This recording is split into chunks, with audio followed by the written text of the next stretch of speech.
This program is brought to you by San Miguel Corporation, your world made better.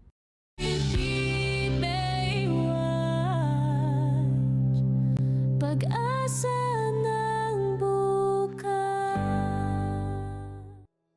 Bay Watchers, you know us, basta coastal development and fisherhold empowerment, we support that. Kaya naman, here's another inspiring kwento ng bayan from the Bureau of Fisheries and Aquatic Resources. Panoorin po natin ito. Sa hangaring maiangat ang buhay ng mga mangingisdang matagal nang nasa laylayan, humingi ng tulong ang Bureau of Fisheries and Aquatic Resources sa Philippine Reclamation Authority. Ito ay upang maayos at maipagamit ang ilang mga nakumpiskang iligal na reclaimed properties.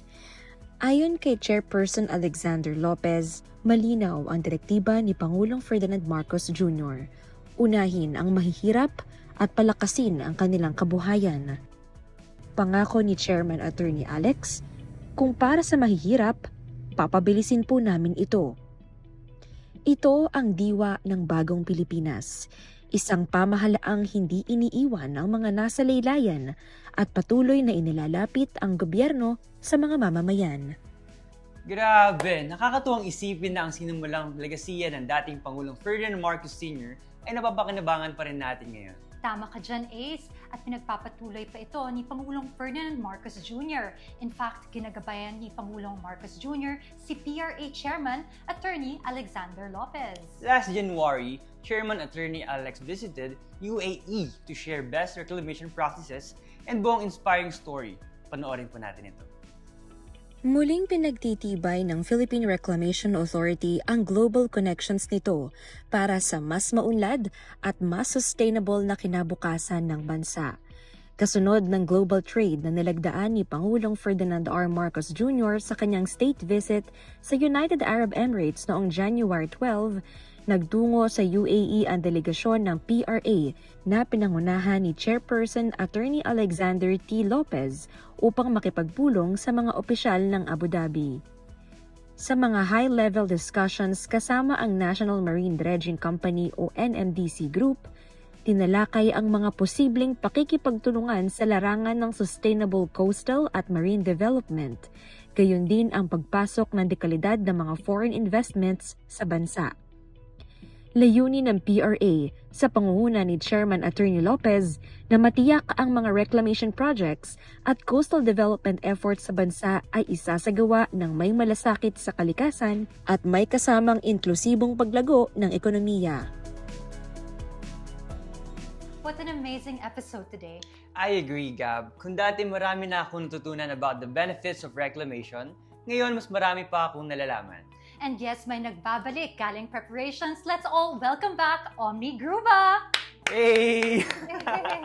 Hi Gab! Hi Ace! Hello everyone! Hi Bay Watchers! Sorry na busy lang po kami with PRA's anniversary. We are happy to be celebrating its 49th anniversary. Congratulations! Salamat Ace! Salamat Gab! Ngayong ika-4 ng Pebrero 2026, ipinagdiwang ng Philippine Reclamation Authority ang 49 na taon ng paglilingkod sa bayan.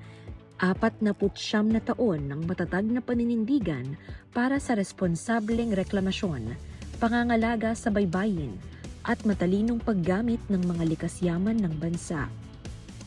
Sa halos 5 dekada, naging katuwang ang PRA sa pangunguna ni Chairman Attorney Alexander T. Lopez sa pagsusulong ng kaunlarang pang-ekonomiya at pangkakalikasan para sa kasalukuyan at sa mga susunod pang henerasyon ng mga bagong Pilipino.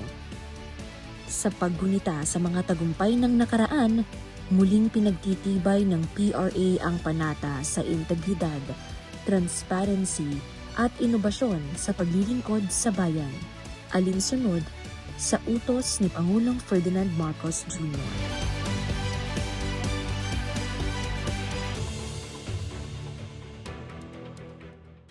Thank you. Actually, alam nyo, narinig ko yung mga kwentuhan nyo kanina and grabe, nakakataba ng puso marinig yung mga feedback nyo. For sure, na-inspire din ng ating iba pang mga Bay Watchers Wala po kaming ibang hangad kundi makapagdala ng inspirasyon sa bawat pamilyang Pilipino at itama ang maling naratibo patungkol po sa Philippine Reclamation Authority. Anyway po, ako muli po ang inyong lingkod and co-host, Omni Gruba. At ako naman po ang inyong Mr. Philippine Baywatch 2025, Ace Mayor. Sana ay na-inspire kayo sa ating episode this day. Muli ako po ang inyong host advocate, Gabriel Lopez. Sama-sama ulit tayong ma-inspire sa iba pang kwento ng Bay, kwento ng bayan. Dito lang sa Philippine Baywatch! Bayan kong mahal, sa'yo ang aking lakas. City Baywatch, pag-asa ng bukas.